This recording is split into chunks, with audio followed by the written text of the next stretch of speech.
اینجا که اینجوری نبود.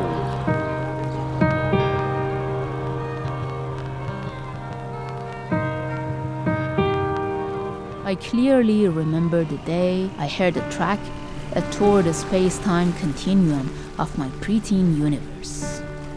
All the while, the preachings of our principal squeaking in my ears.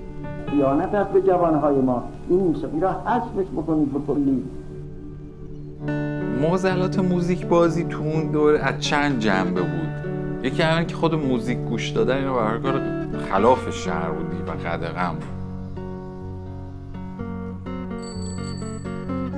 یه خواننده ای رو دوست داشتی؟ فرانک سیناترا؟ آره کشتی من که.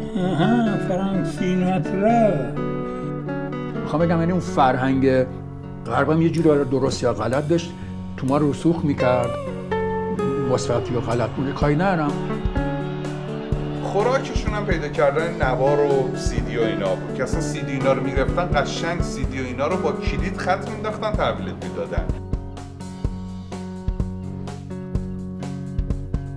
ما هممون تو کشورمون به خاطر حالا قوانین و اینا که هست مدل ماها خیلی برای جامعه و حالا دولت قابل قبول نیست.